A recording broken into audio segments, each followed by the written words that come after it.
Let me say something straight. When men hear that stress or anxiety might be causing erectile dysfunction, most of them don't believe it. Not because it's wrong, but because it sounds weak. It sounds like an excuse. It sounds like something that shouldn't apply to them. They think, I'm not anxious, I'm not falling apart, I get things done. Stress feels like the wrong explanation. But here's the part most men miss. Stress doesn't have to feel dramatic to completely change how your body responds. And if you don't understand how stress actually lives in the male body, erectile dysfunction will never make sense. Most men who come looking for answer about erectile dysfunction aren't confused about what is happening. They're confused about why. Because on paper, things look fine. Work is moving, life is busy but manageable, they are functioning. So when erections start fading, stress feels like the wrong suspect. This video isn't about calming down or managing anxiety or learning coping strategy. It's about learning what stress actually does to your body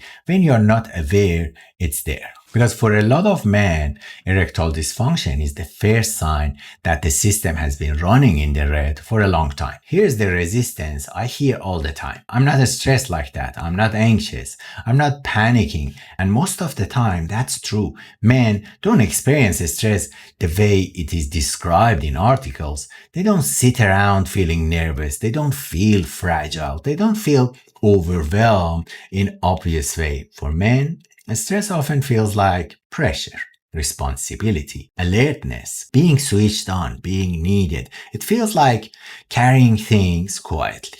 Deadlines, decisions, expectations, providing, holding it together. That doesn't register as anxiety, it registers as life. And because men are good at functioning under pressure, they assume their body is fine with it too, until it isn't. This is why erectile dysfunction catches men off guard. It doesn't show up when you're failing at life. It shows up when you're coping, when you're being in alert mode for too long, without realizing your body never fully drops back into safety. Men often say, nothing is wrong, but something feels off. That sentence matters because erectile dysfunction caused by stress or anxiety don't feel psychological. It feels physical, inconsistent, unpredictable. And because it doesn't match the stereotype of anxiety, men dismiss it. They look for other explanation: age, hormones, attraction, performance. But before we go any further,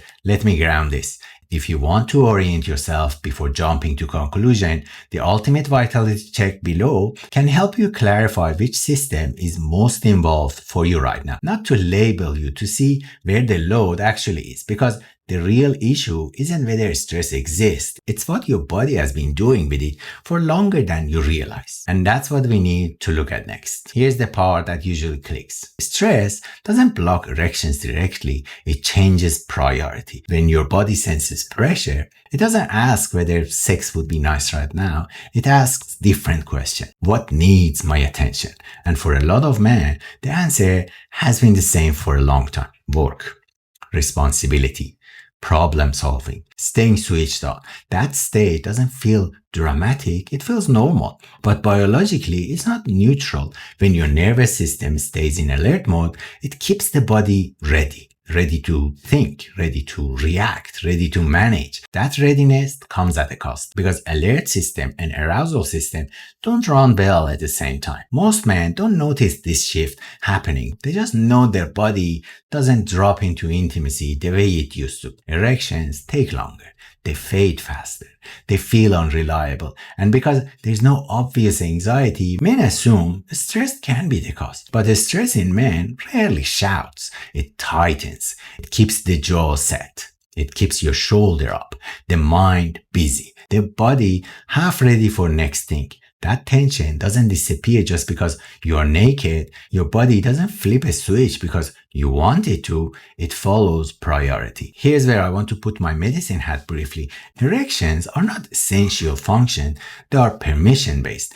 When the nervous system senses safety and at ease, blood flow moves toward pleasure. When it senses vigilance or evaluation, blood flow is redirected, not because something is broken, but because something else feels more important. This is why men say things like, I want sex, but my body isn't cooperating. I am there, but not fully there.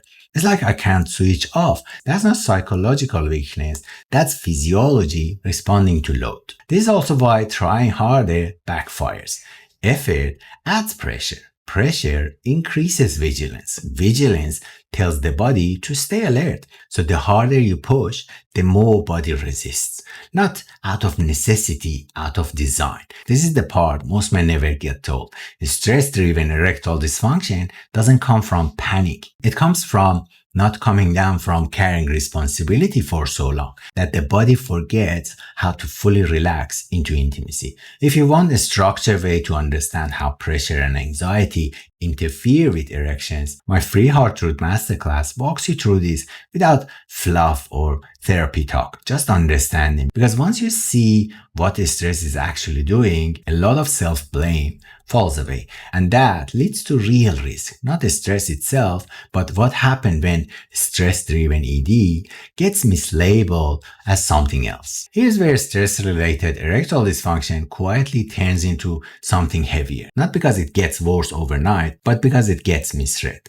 When erections start becoming unreliable, men look for explanation that feels solid. But they don't usually land on stress. They land on age. They land on decline. They land on the idea that this is just how things are now. That's the dangerous part, because stress-driven ED rarely announces itself clearly. It doesn't show up as panic. It doesn't feel emotional. It doesn't feel psychological.